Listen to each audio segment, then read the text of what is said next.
ہمارے پیارے نبی صلی اللہ علیہ وسلم بھی ان تینوں صورتوں کو پڑھ کر اپنے ہتھیلیوں پر دم کر کے وہ جسم پر پھیرتے تھے۔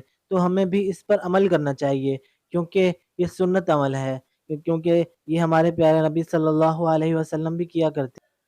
بسم اللہ الرحمن الرحیم۔ السلام علیکم دوستو، کیا حال ہے؟ امید ہے آپ سب خیریت سے ہوں گے اور خوشحال زندگی بسر کر رہے ہوں گے۔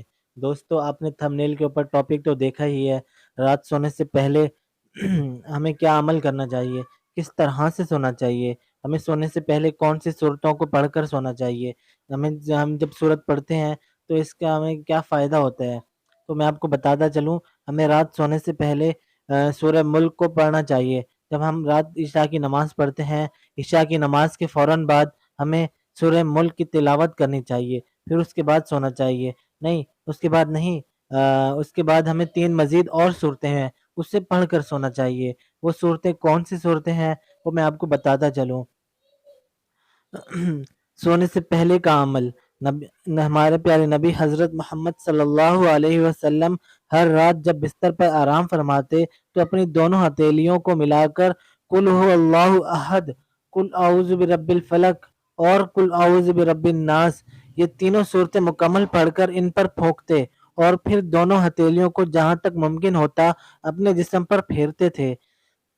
پہلے سر اور چہرے پر ہاتھ پھیرتے اور سامنے کے بدن پر۔ یہ عمل پھر آپ صلی اللہ علیہ وسلم 3 دفعہ کرتے تھے۔ صحیح بخاری 5017۔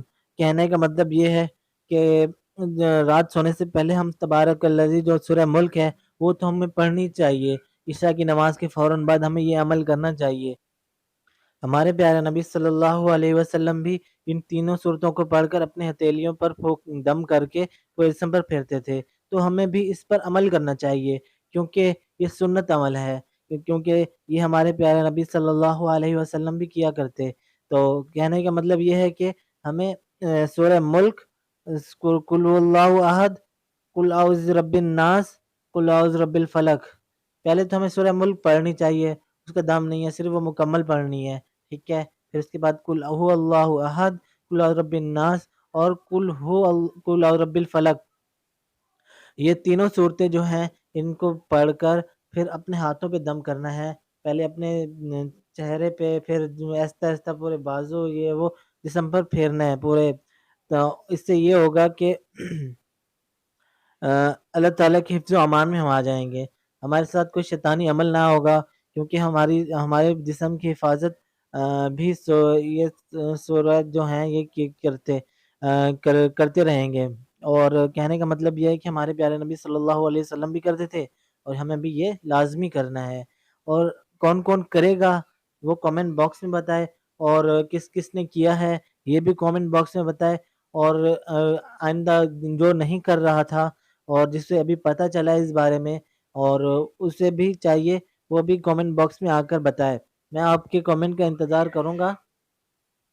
ملتے ہیں ایک اور نئی ویڈیو میں، ہمیں اجازت دیجیے گا، اللہ حافظ۔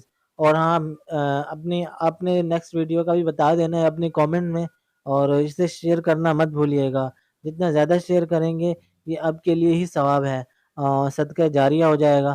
آپ کے ایک شیئر سے کسی کی زندگی بدل جائے، کوئی سنت کے اوپر عمل کرنے لگ جائے، یہ آپ کا بھی فائدہ ہے اور نقطہ اسلام آفیشیل کا بھی فائدہ ہے۔ چلیں ملتے ہیں ایک اور نئی ویڈیو میں، ہمیں اجازت دیجیے گا، اللہ حافظ۔